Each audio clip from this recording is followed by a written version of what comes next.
ਸਤਿ ਸ਼੍ਰੀ ਅਕਾਲ ਜੀ। ਤੁਸੀਂ ਦੇਖ ਰਹੇ ਹੋ ਪੰਜਾਬ ਮੇਲ USA ਟੀਵੀ ਚੈਨਲ। ਮੈਂ ਹਾਂ ਗੁਰਜਤਿੰਦਰ ਸਿੰਘ ਰੰਧਾਵਾ, ਲੈ ਕੇ ਹਾਜ਼ਰ ਹਾਂ doctor show.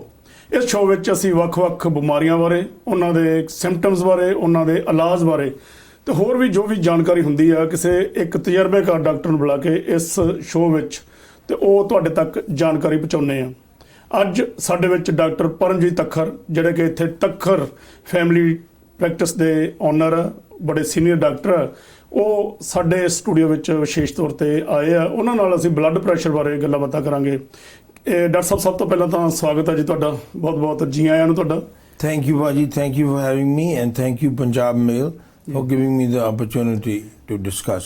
So nice. Blood pressure. Doctor ਸਾਹਿਬ, ਅੱਜ ਆਪਾਂ ਜਿਵੇਂ ਕਿ ਮੈਂ ਹੁਣੇ ਅਨਾਉਂਸ ਕੀਤਾ ਕਿ ਬਲੱਡ ਪ੍ਰੈਸ਼ਰ ਬਾਰੇ ਆਪਾਂ ਡਿਸਕਸ ਕਰਨਾ। ਹਾਂਜੀ। ਇਹ ਕਾਫੀ ਬਿਮਾਰੀ ਵੱਧਦੀ ਜਾਂਦੀ ਆ ਤੇ ਆਮ ਹੀ ਲੋਕਾਂ 'ਚ ਦੇਖਣ ਨੂੰ ਸੁਣਨ ਨੂੰ ਮਿਲਦਾ ਕਿ ਸਾਨੂੰ ਯਾਰ ਬਲੱਡ ਪ੍ਰੈਸ਼ਰ ਆ, ਸਾਡਾ ਬਲੱਡ ਪ੍ਰੈਸ਼ਰ ਹਾਈ ਆ, ਸਾਡਾ ਬਲੱਡ ਪ੍ਰੈਸ਼ਰ ਲੋ ਆ, ਜਾਂ ਬਲੱਡ ਪ੍ਰੈਸ਼ਰ ਕਰਕੇ ਕਾਫੀ ਉਹਨਾਂ ਨੂੰ ਹੋਰ ਨਾਲ ਲੱਗਦੀਆਂ ਬਿਮਾਰੀਆਂ ਵੀ ਹੋ ਜਾਂਦੀਆਂ। ਸਭ ਤੋਂ ਪਹਿਲਾਂ ਤਾਂ ਮੇਰਾ ਸਵਾਲ ਇਹੋ ਹੈ ਜੀ, ਬਲੱਡ ਪ੍ਰੈਸ਼ਰ ਬਾਈ ਦੀ ਵੇ ਹੈਗਾ ਕੀ ਆ? ਬਲੱਡ ਪ੍ਰੈਸ਼ਰ ਹੈਗਾ ਭਾਜੀ, ਜਿਸ ਫੋਰਸ ਨਾਲ ਜਦੋਂ ਹਾਰਟ ਪੰਪ ਕਰਦਾ, ਜਿਹੜਾ ਬਲੱਡ ਆਰਟਰੀਜ਼ ਵਿੱਚ ਜਾਂਦਾ, ਉਹ ਚੈਨਲਸ ਵਿੱਚ ਜਿਸ ਫੋਰਸ ਨਾਲ ਉਹ ਚੈਨਲਸ ਨੂੰ ਹਿੱਟ ਕਰਦਾ ਜੀ, and that is blood pressure. Okay. ਤੇ ਹਾਰਟ ਜਦੋਂ ਪੰਪ ਕਰਦਾ, ਉਹ ਬਲੱਡ ਉਹਨੂੰ ਭੇਜਦਾ ਆਰਟਰੀਜ਼ ਨੂੰ। ਜੀ ਜੀ ਜੀ ਜੀ।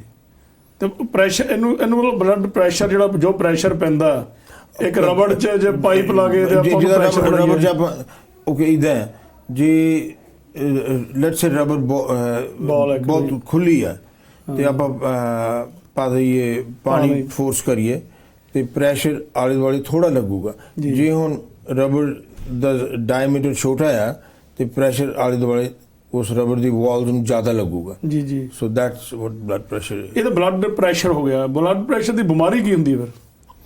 ਬਲੱਡ ਪ੍ਰੈਸ਼ਰ ਦੀ ਬਿਮਾਰੀ ਹੈ ਵੀ ਜੇ ਨਾਰਮਲ ਤੋਂ ਉਸ ਪ੍ਰੈਸ਼ਰ ਤੋਂ ਨਾਰਮਲ ਤੋਂ ਥੋੜੀ ਜ਼ਿਆਦਾ ਹੋ ਗਿਆ, ਉਹ ਬਲੱਡ ਪ੍ਰੈਸ਼ਰ ਦੀ ਬਿਮਾਰੀ ਹੈ।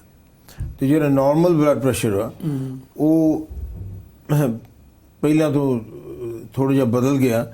ਪਹਿਲਾਂ ਹੁੰਦਾ ਸੀ ਵੀ 140 ਤੋਂ ਘੱਟ ਹੋਵੇ, 90 ਤੋਂ ਘੱਟ ਹੋਵੇ ਬਲੱਡ ਪ੍ਰੈਸ਼ਰ ਠੀਕ ਵਾ। ਹੁਣ normal is considered 120/80। Okay.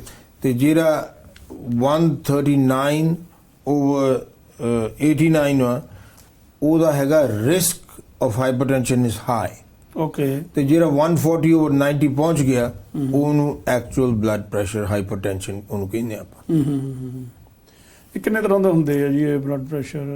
Blood pressure ਕਈ ਵਾਰੀ ਅਸੀਂ ਸੁਣਦੇ ਆ, ਮੈਨੂੰ ਜੀ ਲੋ ਬਲੱਡ ਪ੍ਰੈਸ਼ਰ ਆ, ਮੈਨੂੰ ਹਾਈ ਬਲੱਡ ਪ੍ਰੈਸ਼ਰ ਆ, ਜਾਂ ਨਾਰਮਲ ਬਲੱਡ ਪ੍ਰੈਸ਼ਰ ਹੁੰਦਾ ਕੀ ਹੈ ਸਾਰਾ? ਨਹੀਂ, ਨਾਰਮਲ ਤਾਂ 120/80 ਹੋ ਗਿਆ। ਦੱਸਤਾ। High blood pressure 140/90 and anything above that. And low blood pressure is you can say someone got blood pressure 105/55 or 60, that's low. But low blood pressure is not a dangerous thing if they are born with that, unless कोई disease ने low blood pressure कीता। Okay. And it's a good thing. So they the chances of them ਉਹਨਾਂ ਦਾ stroke ਹੋਣ ਦਾ, heart attack ਹੋਣ ਦਾ ਬਹੁਤ ਘੱਟ ਹੋ ਜਾਂਦਾ। ਘੱਟ ਚਾਂਸ। ਬਲੱਡ ਪ੍ਰੈਸ਼ਰ ਹਾਈ ਹੁੰਦਾ ਕਿਉਂ ਬਾਈ ਦੀ ਵੇ? ਬਲੱਡ ਪ੍ਰੈਸ਼ਰ ਹਾਈ ਹੁੰਦਾ, ਪਹਿਲਾਂ ਮੈਂ ਤੁਹਾਨੂੰ ਦੱਸਾਂ ਵੀ there is two types of blood pressure, systolic, diastolic. Okay. ਜਿਹੜਾ ਉਤਲਾ ਬਲੱਡ ਪ੍ਰੈਸ਼ਰ ਨੂੰ ਸਿਸਟੋਲਿਕ ਆਪਾਂ ਕਹਿੰਦੇ ਆ। ਤੇ ਜਿਹੜਾ ਸਿਸਟੋਲਿਕ ਬਲੱਡ ਪ੍ਰੈਸ਼ਰ ਜਦੋਂ ਹਾਰਟ ਪੰਪ ਕਰਦਾ, ਉਸ ਫੋਰਸ ਨਾਲ ਜਦੋਂ ਉਹ ਬਲੱਡ ਜਾਂਦਾ ਤੇ ਉਹ ਫੋਰਸ ਕਿੰਨੀ ਫੋਰਸ ਨਾਲ ਆਰਟਰੀਜ਼ ਨੂੰ ਬਲੱਡ ਪ੍ਰੈਸ਼ਰ ਹੁੰਦਾ ਹਿੱਟ ਕਰਦਾ, ਉਹ ਹੈਗਾ ਸਿਸਟੋਲਿਕ। ਡਾਇਸਟੋਲਿਕ ਹੈਗਾ ਜਦੋਂ ਹਾਰਟ ਰੈਸਟ ਕਰ ਰਿਹਾ ਤੇ ਉਹਦੇ ਵਿੱਚ ਖੂਨ ਭਰ ਹੋ ਰਿਹਾ ਤੇ ਆਰਟਰੀਜ਼ ਵਿੱਚ ਪੰਪ ਨਹੀਂ ਹੋ ਰਿਹਾ, ਤੇ ਉਹ ਕਿੰਨਾ ਆ। ਓਕੇ। ਇਹ ਦੋ ਤਰ੍ਹਾਂ ਦੇ ਬਲੱਡ ਪ੍ਰੈਸ਼ਰ। ਜੀ ਜੀ ਜੀ। ਇਹ ਰੀਜ਼ਨ ਕੀ ਹੁੰਦੇ ਆ, ਕਿਉਂ ਹੋ ਜਾਂਦਾ ਬਲੱਡ ਪ੍ਰੈਸ਼ਰ ਦਾ? ਰੀਜ਼ਨ ਹੈਗਾ one of the most important reason ਸਾਰਿਆਂ ਨੂੰ is genetic. ਜੇ ਵੱਡਿਆਂ ਨੂੰ ਹੋਇਆ, ਜੇ ਪੇਰੈਂਟਸ ਨੂੰ ਹੋਇਆ ਤਾਂ ਚਾਂਸਸ ਆ ਹਾਈ ਬਈ ਨੈਕਸਟ ਜਨਰੇਸ਼ਨ ਵੀ ਹੋ ਜਾਊਗਾ। ਠੀਕ ਹੈ।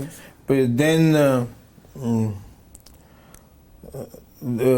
ਜਿਹੜਾ ਅਨਹੈਲਦੀ ਲਾਈਫ ਸਟਾਈਲ, ਬਈ ਐਕਸਰਸਾਈਜ਼ ਨਹੀਂ ਕਰਨੀ, ਖਾਣਾ ਨਹੀਂ ਠੀਕ ਖਾਣਾ, ਸਮੋਕਿੰਗ ਕਰਨੀ, ਐਲਕੋਹਲ ਜ਼ਿਆਦਾ ਪੀਣਾ, ਅੱਛਾ ਜਿਹਨੂੰ ਡਾਇਬੀਟੀਜ਼ ਸ਼ੂਗਰ ਡਾਇਬੀਟੀਜ਼ ਉਹਦੇ ਵੀ ਚਾਂਸਸ ਹਾਈ ਹੁੰਦੇ ਬਲੱਡ ਪ੍ਰੈਸ਼ਰ ਦੇ। ਤੇ ਕਈ ਵਾਰੀ ਪ੍ਰੈਗਨੈਂਸੀ 'ਚ ਵੀ ਬਲੱਡ ਪ੍ਰੈਸ਼ਰ ਵੱਧ ਜਾਂਦਾ, ਪਰ most of the time blood pressure returns to normal after the pregnancy is over. ਔਰ ਨਸ਼ਾ ਕਿਸੇ ਕਿਸਮ ਦਾ ਵੀ ਹੋਵੇ ਤੇ ਬਲੱਡ ਪ੍ਰੈਸ਼ਰ ਉਹਦੇ ਨਾਲ ਨੈਚੁਰਲ ਆ ਕੇ ਉਹ ਪ੍ਰੈਸ਼ਰ ਉਹ ਅਟੈਕ ਕਰਦਾ ਅੰਦਰੋਂ ਤੇ ਪ੍ਰੈਸ਼ਰ ਵੱਧਦਾ ਉਹ ਹਾਈ ਹੋ ਜਾਂਦਾ blood pressure. And specially exercise ਬਹੁਤ ਇੰਪੋਰਟੈਂਟ ਹੈ। ਜੀ ਜੀ ਐਂਡ ਰਾਈਟ ਡਾਈਟ, ਡਾਈਟ ਜਿਹੜਾ ਵੀ ਆਪਾਂ ਲੋਟਸ ਆਫ ਵੈਜੀਟੇਬਲਸ ਫਰੂਟਸ ਖਾਈਏ, ਐਂਡ ਅਨਲੈਸ ਜਿਹੜਾ ਡਾਇਬੀਟੀਜ਼ ਵਾਲਾ ਉਹਨੂੰ ਵਾਲੇ ਫਰੂਟ ਨਹੀਂ ਖਾਣੇ ਚਾਹੀਦੇ। ਅੱਛਾ ਜੀ। ਐਂਡ ਰੈਡ ਮੀਟ ਘੱਟ ਖਾਓ। ਅੱਛਾ fish is very important. Fish ਚੰਗੀ ਹੈ ਮਤਲਬ ਕਹਿੰਦਾ ਫਿਸ਼, ਸਪੈਸ਼ਲੀ ਵਾਈਲਡ ਫਿਸ਼। ਇਹ ਦੋ ਤਰ੍ਹਾਂ ਦੀ ਫਿਸ਼ ਮਾਰਕੀਟ 'ਚ ਮਿਲਦੀ, ਇੱਕ ਹੁੰਦਾ ਲਿਖਿਆ ਫਰੈਸ਼ ਫਿਸ਼। ਅੱਛਾ ਉਹ ਮੋਸਟ ਆਫ ਦ ਟਾਈਮ ਜਿਹੜੀ ਫਰੈਸ਼ ਫਿਸ਼ ਆ ਉਹ ਹੁੰਦੀ ਫਾਰਮ ਰੇਜ਼ਡ। ਜੀ ਅਨਲੈਸ ਉੱਥੇ ਲਿਖਿਆ wild fish, that is the best, and ਉਹ ਲੈਣੀ ਚਾਹੀਦੀ ਹੈ। ਓਕੇ ਕਿਉਂਕਿ ਫਾਰਮ ਰੇਜ਼ਡ ਫਿਸ਼ ਇਨਕਲੋਜ਼ਰ ਵਿੱਚ ਕੀਤੀ ਹੁੰਦੀ, ਉਹਨੂੰ ਉਹ ਚੀਜ਼ ਖਾਣਾ ਵਗੈਰਾ ਪਾਈ ਜਾਂਦੇ, and there lot of pollution with that. ਜੀ ਜੀ। ਕਈ ਵਾਰੀ ਬੰਦਾ ਕਾਫੀ weight ਜ਼ਿਆਦਾ ਹੁੰਦਾ ਤੇ ਉਹ ਕੀ ਉਹ ਹਾਰਟ ਨੂੰ ਕੋਈ ਅਫੈਕਟ ਕਰਦਾ? ਹਾਂ, ਜਿਹੜਾ weight ਜ਼ਿਆਦਾ ਉਹਦੇ chances of high blood pressure are much high, ਜੀ ਜੀ chances of heart disease much high, ਜੀ ਮਚ ਹਾਇਰ। ਪਰ ਕਈ ਮੋਟੇ ਹੁੰਦੇ ਆ ਉਹਨਾਂ ਦਾ ਬਲੱਡ ਪ੍ਰੈਸ਼ਰ ਲੋ ਵੀ ਰਹਿੰਦਾ, ਕਰਕੇ ਕਈ ਮੋਟੇ ਹੁੰਦੇ ਉਹਨਾਂ ਨੂੰ ਡਾਇਬੀਟੀਜ਼ ਨਹੀਂ ਹੁੰਦੀ। ਓਕੇ ਸੇਮ ਵੇ ਮਤਲਬ it's not universal, not necessary, but most ਕਈ ਵਾਰੀ ਓਵਰਵੇਟ ਹੋ ਜਾਂਦੇ ਆ ਤੇ ਉਹ ਕੁਦਰਤੀ ਇਹ ਨਹੀਂ ਹੁੰਦਾ ਕਿ ਹਾਰਟ ਨੂੰ ਜ਼ਿਆਦਾ ਅਟੈਕ ਕਰਦਾ। ਹਾਰਟ ਹੈਜ਼ ਟੂ ਪੰਪ ਮੋਰ, ਯਾ ਰਾਈਟ, ਤੇ ਹਾਰਟ ਦਾ ਜ਼ਿਆਦਾ ਬਲਾ ਲੈਣਾ ਪੈਂਦਾ, ਹਾਰਟ ਦਾ ਮਸਲ ਫਿਰ ਮੋਟਾ ਹੋ ਜਾਂਦਾ। ਹਾਂਜੀ, ਤੇ ਉਹਨੂੰ ਕਾਰਡੀਓਮਾਇਓਪੈਥੀ ਕਹਿੰਦੇ ਆ। ਓਕੇ। ਇਹਦੇ ਨਾਲ ਹਾਰਟ ਨਾਲ ਕੋਈ ਰਿਲੇਟਡ ਹੋਰ ਵੀ ਬਿਮਾਰੀਆਂ ਹੁੰਦੀਆਂ ਜਿਹਦੇ ਨਾਲ ਕੁਝ ਹੋਰ ਵੀ ਬੰਦੇ ਨੂੰ ਬਿਮਾਰੀਆਂ ਹੋ ਸਕਦੀਆਂ? ਨਾ, ਹਾਰਟ ਕੈਨ ਲੀਡ ਟੂ ਮੈਨੀ ਥਿੰਗਸ ਭਾਜੀ। ਜੀ, ਆਈ ਮੀਨ ਜਿਹੜਾ ਹੁਣ ਜਿਹਨੂੰ ਬਲੱਡ ਪ੍ਰੈਸ਼ਰ ਆ ਉਹਨੂੰ ਕੰਜੈਸਟਿਵ ਹਾਰਟ ਫੇਲੀਅਰ ਹੋ ਜਾਂਦਾ, ਜਿਹਨੂੰ ਜਦੋਂ ਸਾਹ ਔਖਾ ਆਉਂਦਾ ਤੇ ਚਾਂਸਸ ਆਫ ਕੋਰਨਰੀ ਆਰਟਰੀ ਜਿਹੜੀ ਬਲੱਡ ਵੈਸਲ ਆਪਣੇ ਹਾਰਟ ਨੂੰ ਬਲੱਡ ਸਪਲਾਈ ਕਰਦੀ ਆ ਉਹ ਨੈਰੋ ਹੋ ਜਾਂਦੀ ਹੈ, ਉਹਦੇ ਵਿੱਚ ਕੈਲਸ਼ੀਅਮ ਜਾਂ ਕੋਲੈਸਟਰੋਲ ਡਿਪੋਜ਼ਿਟਸ ਪੈ ਜਾਣ, ਹਾਰਟ ਅਟੈਕ ਦੇ ਚਾਂਸ ਵੱਧ ਜਾਂਦੇ ਆ। ਮਤਲਬ ਤੁਹਾਡਾ ਕਹਿੰਦਾ ਕੋਲੈਸਟਰੋਲ ਵੀ ਜੇ ਵਧਿਆ ਹੋਵੇ ਫਿਰ ਵੀ ਉਹ ਨੁਕਸਾਨ ਆ? ਹਾਂ, ਉਹ ਅੰਦਰ ਜਿੱਦਾਂ ਕੋਲੈਸਟਰੋਲ ਕੀ ਕਰਦਾ, ਹਾਰਟ ਦੀਆਂ ਜਿਹੜੀਆਂ ਬਲੱਡ ਵੈਸਲਸ ਆ ਉਹਦੇ ਅੰਦਰ ਲੇਅਰ ਬਣਾ ਲੈਂਦਾ ਦੋਨੇ ਪਾਸੇ, ਤੇ blood vessel instead of being big ਉਹ ਛੋਟੀ ਬਣ ਜਾਂਦੀ ਹੈ। ਜੀ ਜੀ ਜੀ, ਐਂਡ ਸੁੰਗੜ ਜਾਂਦੀ ਕਹਿੰਦਾ, ਸੁੰਗੜ ਜਾਂਦੀ। ਐਂਡ ਸਮਟਾਈਮਸ ਇੱਕ ਉਹ ਪਲੇਕ ਟੁੱਟ ਜਾਊਗਾ, ਆਰਟਰੀ ਨੂੰ ਬਲੌਕ ਕਰ ਦੋ, ਉਹ ਹਾਰਟ ਅਟੈਕ। ਓਕੇ। ਇਹ ਕਿੰਨੇ ਤਰ੍ਹਾਂ ਦੀਆਂ ਸਰਜਰੀਜ਼ ਹੁੰਦੀਆਂ? ਕਈ ਵਾਰੀ ਸੁਣੀਦਾ ਕਿ ਇਕੱਲਾ ਪੂਰੇ ਹਾਰਟ ਓਪਨ ਹਾਰਟ ਹੋਇਆ, ਕਈ ਵਾਰੀ ਸੁਣੀਦਾ ਕਿ ਬਲੌਕੇਜ ਹੋ ਗਈ ਸੀ ਵੈਸਲਸ, ਤੇ ਦੋਵਾਂ 'ਚ ਕੀ ਫਰਕ ਹੈਗਾ? ਨਹੀਂ, ਇੱਦਾਂ ਵੀ ਜਿਹਨੂੰ ਇੱਦਾਂ ਦਾ ਹਾਰਟ ਪ੍ਰੋਬਲਮ ਆ and his heart is not pumping well ਜੀ, ਤੇ ਆਕਸੀਜਨ ਪੂਰੀ ਨਹੀਂ ਜਾ ਰਹੀ ਆਰਗਨਸ ਨੂੰ, ਉਹ ਪਹਿਲਾਂ ਤਾਂ ਐਂਜੀਓਪਲਾਸਟੀ ਕਰਨੀ ਆ ਵੀ ਕਿੱਥੇ ਬਲੌਕੇਜ ਆ ਓਕੇ, ਹਾਰਟ ਦੇ ਵਿੱਚ। Okay okay. ਕਈ ਵਾਰੀ ਬਲੌਕੇਜ ਬਹੁਤ ਨਹੀਂ ਹੁੰਦੀ ਤੇ ਉਹ ਮੈਡੀਸਨ ਨਾਲ ਕਿਉਰ ਹੋ ਜਾਂਦੇ ਆ ਤੇ ਦੇ ਡੂ ਵੈਲ। ਕਈ ਇੱਕ ਜਾਂ ਦੋ ਆਰਟਰੀ 'ਚ ਬਲੌਕੇਜ ਹੁੰਦੀ ਆ ਤੇ ਉਹਦੇ ਵਿੱਚ ਉਹ ਸਟੈਂਟ ਪਾ ਦਿੰਦੇ ਆ ਤੇ ਆਰਟਰੀ ਰਿਮੇਨਸ ਓਪਨ। ਓਕੇ। ਹਾਂ, ਪਰ ਜੇ 3 ਆਰਟਰੀਜ਼ ਹੋਣ then or more, then the considered opinion is ਵੀ ਉਹਦਾ ਓਪਨ ਹਾਰਟ ਸਰਜਰੀ ਕਰ ਦਿਓ, ਉਹਦਾ ਓਪਨ ਹਾਰਟ ਕਰ ਦਿਓ। ਠੀਕ ਹੈ। ਬਲੱਡ ਪ੍ਰੈਸ਼ਰ ਦਾ ਕਿਵੇਂ ਪਤਾ ਲੱਗਦਾ ਵੀ ਕਿਸੇ ਦਾ ਬਲੱਡ ਪ੍ਰੈਸ਼ਰ ਵਧਿਆ? ਕੀ ਸਿੰਪਟਮਸ ਆ, ਕੀ ਸਾਈਨਸ ਹੁੰਦੇ ਉਹਦੇ? ਨਹੀਂ, ਜਿਹੜਾ ਬਲੱਡ ਪ੍ਰੈਸ਼ਰ ਆ it is a silent killer. Most of the time blood pressure ਤੁਹਾਨੂੰ ਕੋਈ ਸਿੰਪਟਮ ਨਹੀਂ ਦਿੰਦਾ ਜੀ। ਕਈ ਵਾਰੀ ਜੇ ਜ਼ਿਆਦਾ ਹੋ ਜਾਵੇ, ਕਈਆਂ ਦਾ ਸਿਰ ਦੁਖਣ ਲੱਗ ਪੈਂਦਾ, ਅੱਖਾਂ 'ਚੋਂ ਝੋਲਾ ਝੋਲਾ ਦਿਖਣ ਲੱਗ ਪੈਂਦਾ, ਨੌਜ਼ੀਆ ਹੋ ਜਾਂਦਾ, ਪਰ ਦੈਟ ਇਜ਼ ਰੇਅਰ, ਉਹ ਰੇਅਰ ਹੁੰਦਾ। ਤੇ ਨਾਰਮਲੀ ਜਿਹੜਾ ਹੁਣ ਬਲੱਡ ਪ੍ਰੈਸ਼ਰ ਸੇ 160 ਓਵਰ 95 ਆ, ਉਹਨੂੰ ਕੋਈ ਸਿੰਪਟਮ ਨਹੀਂ ਹੋਣਾ ਜੀ, ਤੇ ਉਹ ਪਤਾ ਉਦੋਂ ਹੀ ਲੱਗਣਾ ਜਦੋਂ ਹਾਰਟ ਅਟੈਕ ਜਾਂ ਸਟ੍ਰੋਕ ਹੋ ਗਿਆ। ਅੱਛਾ, ਪਹਿਲਾਂ ਪਤਾ ਨਹੀਂ ਲੱਗਦਾ। The only way blood pressure to deal with blood pressure is check the blood pressure regularly. Blood pressure ਕਿਵੇਂ ਘਰ 'ਚ ਕਿਵੇਂ ਚੈੱਕ ਕਰ ਸਕਦੇ ਆ ਬੰਦਾ? ਹੈ ਨਹੀਂ, ਕੋਈ ਇਸ ਤਰ੍ਹਾਂ ਦਾ ਕੋਈ? ਹਾਂ, ਅੱਜ ਕੱਲ ਬਹੁਤ ਇੰਸਟਰੂਮੈਂਟ ਮਿਲਦੇ ਆ, ਠੀਕ ਹੈ ਜੀ, ਜਿਹੜੇ ਬਲੱਡ ਪ੍ਰੈਸ਼ਰ ਇੰਸਟਰੂਮੈਂਟ ਜਿਹੜੇ ਤੁਸੀਂ ਇੱਥੇ ਬਾਂਹ ਤੇ ਲਾ ਲਓ, ਬਲੱਡ ਪ੍ਰੈਸ਼ਰ ਮੈਜਰ ਕਰ ਲਓ। There is one very nice one called Omron, ਤੇ and it gives you very good readings and pretty compatible with mercury. ਜਿਹੜੀ mercury ਦਾ ਬਲੱਡ ਪ੍ਰੈਸ਼ਰ ਮੈਜਰ ਕਰਦੇ ਸੀ old time, that's the most accurate. ਅੱਛਾ, ਉਹ ਜ਼ਿਆਦਾ ਵਧੀਆ। ਉਹ ਹਾਂ, ਜਿਹੜਾ ਇੰਡੀਆ 'ਚ ਅਸੀਂ ਦੇਖਿਆ, ਹਾਂ ਪੁਰਾਣਾ, ਉਹ ਪੰਪ ਇਸ ਤਰ੍ਹਾਂ ਕਰਦੇ ਆ, ਉਹ ਇੱਥੇ ਉੱਪਰ ਜਾਂਦਾ ਫਿਰ ਥੱਲੇ ਆਉਂਦਾ। ਠੀਕ ਹੈ, ਪਰ ਉਹ ਹੁਣ because of mercury poisoning and this and that, I don't know about other states, but California ਵਿੱਚ mercury blood pressures are not allowed. ਉਹ ਅੱਛਾ, mercury blood, ਹਾਲਾਂਕਿ ਉਹ ਐਕੂਰੇਟ। ਹਾਂ, that's the gold standard. Okay, ਪਰ ਜਿਹੜੇ ਬਾਂਹ ਦੇ ਆ ਚੰਗੇ, and they cost about anywhere from $50 to $80. Okay, Aam available ਹੈ ਤੁਹਾਡਾ ਕਹਿੰਦਾ? Amazon ਤੇ ਲੈ ਸਕਦੇ ਆ। ਤੁਸੀਂ ਸੁਜੈਸਟ ਕਰਦੇ ਵੀ ਘਰ 'ਚ ਰੱਖਣਾ ਜ਼ਰੂਰੀ ਹੈ? ਇਹ ਜ਼ਰੂਰੀ ਹੈ, ਹਾਂ ਵੀ ਟਾਈਮ ਟੂ ਟਾਈਮ ਕਿੰਨੀ ਕੁ ਦੇਰ ਬਾਅਦ ਇਹਦਾ ਚੈੱਕਅਪ ਕਰਨਾ ਚਾਹੀਦਾ ਘਰ 'ਚ? ਜਿਹਨੂੰ ਤਾਂ ਬਲੱਡ ਪ੍ਰੈਸ਼ਰ ਲੋ ਆ ਹੈ ਨਹੀਂ ਜੀ, ਉਹ ਕਿਤੇ ਮਹੀਨੇ 2 ਮਹੀਨੇ ਬਾਅਦ ਕਰ ਲਵੇ। ਅੱਛਾ, ਪਰ ਜਿਹੜਾ ਦਵਾਈ ਲੈ ਰਿਹਾ ਤੇ ਉਹਨੂੰ ਬਲੱਡ ਪ੍ਰੈਸ਼ਰ ਹੈਗਾ ਤੇ blood pressure is under control, ਉਹ ਹਫ਼ਤੇ 'ਚ 1-2 ਵਾਰੀ ਕਰ ਲਵੇ।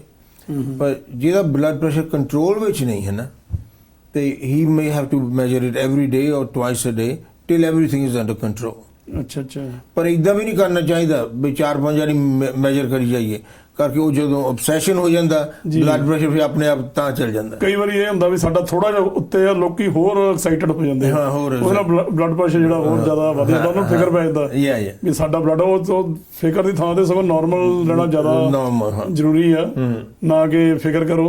ਉਹਦਾ ਇਹਦਾ ਇਲਾਜ ਹੈ ਵੈਸੇ ਬਲੱਡ ਪ੍ਰੈਸ਼ਰ ਦਾ? ਜੇ ਕਿਸੇ ਨੂੰ ਬਲੱਡ ਪ੍ਰੈਸ਼ਰ ਹੋ ਜਾਂਦਾ, ਜਸਟ ਥੋੜਾ ਜਿਹਾ ਅਬਵ ਹੋ ਜੇ, ਕਿੰਨੀ ਕੁ ਉਮਰ ਦਾ ਕੋਈ ਇਫੈਕਟ ਹੈਗਾ ਤੇ ਕੀ ਇਲਾਜ ਇਹਦਾ? ਨਹੀਂ, ਆਮ ਤੌਰ ਤੇ ਇਹਦਾ ਇਦਾਂ ਆ ਵੀ ਜਿਹਨੂੰ ਲੈਟਸ ਸੇ ਸਮਨ ਜਿਹਦਾ ਬਲੱਡ ਪ੍ਰੈਸ਼ਰ 140/90 ਹੈ ਜੀ, 140/90, ਉਹ ਤਾਂ he can control it normally with exercise, good diet, no smoking, no alcohol, and meditation also helps, ਕਹਿੰਦੇ be silent for a while and don't let your brain run around, है ना? अच्छा, जी ਹੁਣ ਜਿਹਦਾ ਬਲੱਡ ਪ੍ਰੈਸ਼ਰ ਜ਼ਿਆਦਾ ਆ, let's say 160, 170/95, 100, 105, ਉਹਨੂੰ ਫਿਰ ਦਵਾਈਆਂ ਲੈਣੀਆਂ ਪੈਣੀਆਂ। ਓਕੇ, ਉਹ ਦਵਾਈਆਂ ਤਾਂ ਬਹੁਤ ਤਰ੍ਹਾਂ ਦੀਆਂ, ਜਿਹੜੀ ਵੀ ਡਾਇਬਟੀਜ਼ ਵਾਲੇ ਨੂੰ ਬਲੱਡ ਪ੍ਰੈਸ਼ਰ, ਉਹ ਹੋਰ ਦਵਾਈ ਸਟਾਰਟ ਕਰੀ ਦੀ ਆ, ਤੇ ਜਿਹਨੂੰ ਡਾਇਬਟੀਜ਼ ਹੈ ਨਹੀਂ ਉਹਨੂੰ ਹੋਰ ਸਟਾਰਟ ਕਰ ਲਓ। ਪਰ ਇੱਕ ਗੱਲ ਬਹੁਤ ਇੰਪੋਰਟੈਂਟ ਹੈ, ਇਹ ਕਦੀ ਨਾ ਸੋਚੋ ਵੀ ਮੇਰੇ ਰਿਲੇਟਿਵ ਨੂੰ ਉਹ ਦਵਾ ਮਿਲੀ ਸੀ, ਉਹ ਠੀਕ ਹੋ ਗਿਆ ਤੇ ਮੈਂ ਠੀਕ ਹੋ ਜਾਣਾ। Every patient is different. Okay, ਹਾਂ, ਤੁਹਾਡਾ ਕਹਿਣ ਦਾ ਮਤਲਬ ਇਹ ਆ ਵੀ ਪਹਿਲਾਂ ਚੈੱਕਅਪ ਕਰਾਓ, ਪਹਿਲਾਂ ਚੈੱਕ, ਚੰਗੇ ਸਿਆਣੇ ਡਾਕਟਰ ਕੋਲ ਜਾਓ, ਜਿਹੜੇ ਹਾਰਟ ਸਪੈਸ਼ਲਿਸਟ ਹੋਣ ਜਾਂ ਫੈਮਿਲੀ ਡਾਕਟਰ ਆਪਣੇ ਹੋਣ, ਉਹਨਾਂ ਕੋਲ ਜਾਓ। ਜੇ ਉਹ ਸੁਜੈਸਟ ਕਰਦੇ ਆ ਫਿਰ ਉਹ ਦਵਾਈ ਲੈਣੀ, ਨਹੀਂ ਤੇ ਆਪਣੀ ਮਰਜ਼ੀ ਨਾਲ ਕਰੋ। ਆਪਣੀ ਮਰਜ਼ੀ ਨਾਲ ਨਹੀਂ, ਕਿਉਂਕਿ ਇਹ ਇੱਕ ਮਸ਼ੀਨਰੀ ਆ। ਜੇ ਇਹ ਮਤਲਬ ਕਹਿ ਲਓ ਵੀ ਧੁਰਾ ਸਾਡੀ ਬੋਡੀ ਦਾ, ਜੇ ਇਹੋ ਖਰਾਬ ਹੋ ਗਿਆ, ਇਹਨੂੰ ਹੀ ਆਪਾਂ ਗਲਤ ਟ੍ਰੀਟਮੈਂਟ ਕਰਦੇ ਨੇ ਤਾਂ ਨੈਚੁਰਲੀ ਵੀ ਸਾਰੀ ਆਪਣੀ ਬੋਡੀ ਤੇ ਵੀ ਇਫੈਕਟ ਕਰੂਗੀ। ਠੀਕ ਹੈ। ਐਂਡ ਆਲਸੋ ਮੈਂ ਐਡਵਾਈਸ ਕਰੂੰਗਾ, ਸਪੈਸ਼ਲੀ ਆਪਣੇ ਜਿਹੜੇ ਇੰਡੀਆ ਵਿੱਚ ਰਹਿੰਦੇ ਆ, ਬਈ ਤੁਸੀਂ ਇੱਦਾਂ ਨਾ ਸੁਣਿਓ ਬਈ ਉਹ ਹਕੀਮ ਨੇ ਮਹੀਨਾ ਦਵਾਈ ਦਿੱਤੀ ਆ ਤੇ ਉਹ ਪਹਿਲਾਂ 4 ਦਵਾਈਆਂ ਖਾਂਦਾ ਸੀਗਾ ਤੇ ਹੁਣ ਉਹ ਠੀਕ ਹੋ ਗਿਆ। it is most dangerous thing. I've known a couple of people ਜਿਹੜੇ ਇੱਦਾਂ ਵਿਚਾਰੇ, and they were educated, ਉਹ ਕਹਿੰਦੇ ਵੀ ਤੁਸੀਂ ਆ ਕਿਉਂ, ਤੁਸੀਂ ਮਹੀਨਾ ਖਾਓ, ਐਂਡ ਉਹਨਾਂ ਦੀ ਟੋਟਲੀ ਕਿਡਨੀ ਫੇਲ ਹੋ ਗਈ। ਇੱਕ ਦੀ ਤਾਂ ਹਿਸ ਵਾਈਫ ਨੇ ਕਿਡਨੀ ਟ੍ਰਾਂਸਪਲਾਂਟ ਉਹਨੂੰ ਦਿੱਤਾ। ਜੀ ਜੀ, ਕਈ ਵਾਰ ਦੇਸੀ ਦਵਾਈਆਂ ਵੀ ਲੋਕ ਲੈਣ ਲੱਗ ਪੈਂਦੇ ਆ, ਉਹਦਾ ਕੋਈ ਅਸਰ ਹੁੰਦਾ? ਨਹੀਂ, ਜਿਹੜੀ ਦੇਸੀ ਦਵਾਈ ਹਾਰਮਫੁਲ ਨਹੀਂ, ਉਹ ਲੈ ਸਕਦੇ ਆ, ਪਰ ਆਹ ਬਲੱਡ ਪ੍ਰੈਸ਼ਰ ਦੀ ਦਵਾਈ ਲਾਓ ਵੀ ਬਲੱਡ ਪ੍ਰੈਸ਼ਰ ਥੱਲੇ ਆਵੇ ਜੀ, ਕਰਕੇ ਜੇ ਜੜੀ ਬੂਟੀ ਨਾਲ ਜ਼ਰੂਰੀ ਨਹੀਂ ਵੀ ਬਲੱਡ ਪ੍ਰੈਸ਼ਰ ਥੱਲੇ ਆਊ। ਜੀ ਜੀ ਜੀ, ਪਰ ਜੇ ਉਸ ਇਨਸਾਨ ਦੀ ਫੇਥ ਹੋਵੇ ਮੈਂ ਜੜੀ ਬੂਟੀ ਖਾਣੀ, ਖਾ ਲਵੇ, ਪਰ ਦਵਾਈ ਵੀ ਖਾਵੇ। ਜੀ ਜੀ ਜੀ, ਅੱਛਾ, ਉਹ ਜ਼ਰੂਰੀ ਹੈ ਦਵਾਈ ਤਾਂ ਟ੍ਰੀਟਮੈਂਟ। ਤੇ ਹੋਰ ਕੋਈ ਤੁਸੀਂ ਕੋਈ ਸੰਦੇਸ਼ ਦੇਣਾ ਚਾਹੁੰਦੇ ਹੋ ਹਾਰਟ ਦਾ ਮੇਨਟੇਨ ਰੱਖਣ ਲਈ ਤੇ ਕੀ ਸਾਨੂੰ ਧਿਆਨ ਰੱਖਣਾ ਚਾਹੀਦਾ? Heart the main thing is blood pressure ਨੂੰ ਕੰਟਰੋਲ ਕਰੋ, ਸ਼ੂਗਰ ਨੂੰ ਕੰਟਰੋਲ ਕਰੋ, and lots of exercise, and especially the legs should be very strong. Legs, ਜਿੰਨੀਆਂ ਤੁਹਾਡੀਆਂ leg muscles strong ਹੁੰਦੀਆਂ, there's a saying the heart will be that strong. Okay, ਠੀਕ ਹੈ doctor ਸਾਹਿਬ, ਤੁਸੀਂ ਬਹੁਤ ਵਧੀਆ ਜਾਣਕਾਰੀ ਦਿੱਤੀ ਹੈ ਹਾਰਟ ਬਾਰੇ ਤੇ ਬਲੱਡ ਪ੍ਰੈਸ਼ਰ ਬਾਰੇ, ਤੇ ਸਾਨੂੰ ਉਮੀਦ ਹੈ ਕਿ ਸਾਡੇ ਦਰਸ਼ਕਾਂ ਨੂੰ ਅੱਜ ਦਾ ਇਹ ਪ੍ਰੋਗਰਾਮ ਪਸੰਦ ਆਇਆ ਹੋਵੇਗਾ। ਤੇ ਅਸੀਂ ਇਜਾਜ਼ਤ ਲੈਂਦੇ ਹਾਂ ਸਰਦਾਰ ਪਰਮਜੀਤ ਸਿੰਘ ਤੱਖਰ, ਜਿਹੜੇ ਕਿ ਬਹੁਤ ਇੱਕ ਸਾਡੇ ਇੱਥੇ ਜਾਣੇ ਪਹਿਚਾਨੇ ਡਾਕਟਰ ਸੈਕਰਾਮੈਂਟੋ ਦੇ। ਇਹਨਾਂ ਦਾ ਜਿਹੜਾ ਫੈਮਿਲੀ ਪ੍ਰੈਕਟਿਸ ਹੈਗੀ ਆ, ਜਿਹੜਾ ਇਹਨਾਂ ਦਾ ਹਸਪੀਟਲ ਆ, ਉਹ ਸੈਕਰਾਮੈਂਟੋ ਤੇ ਐਲਕ ਗਰੋਵ ਸਿਟੀ ਦੇ ਬਿਲਕੁਲ ਬਾਰਡਰ ਤੇ ਹੈ। ਕੈਲਵਾਈਨ ਐਗਜ਼ਿਟ 99 ਦੇ ਬਿਲਕੁਲ ਨਾਲ ਹੈ, ਟਾਰਗੇਟ ਦੇ ਨਜ਼ਦੀਕ। ਟਾਰਗੇਟ ਸਟੋਰ ਆ, ਜਿਵੇਂ ਸਾਰਿਆਂ ਨੂੰ ਪਤਾ ਹੁੰਦਾ, ਉਹਦੇ ਬਿਲਕੁਲ ਨਾਲ ਹੀ ਆ ਤੱਖਰ ਮੈਡੀਕਲ ਇਹਨਾਂ ਦਾ ਹੈਗਾ ਉੱਥੇ ਫੈਮਿਲੀ ਪ੍ਰੈਕਟਿਸ। ਤੇ ਕੋਈ ਵੀ ਜਾਣਕਾਰੀ ਤੁਸੀਂ ਲੈਣੀ ਹੋਵੇ, ਤੁਸੀਂ ਇਹਨਾਂ ਦੀ ਵੈਬਸਾਈਟ ਤੇ ਵੀ ਜਾ ਸਕਦੇ ਹੋ। Thank you very much doctor Sahib. Thank you, Baji. Thank you for having me. And I want to thank Punjab Mail for giving the opportunity to talk about blood pressure. Thank you, sir.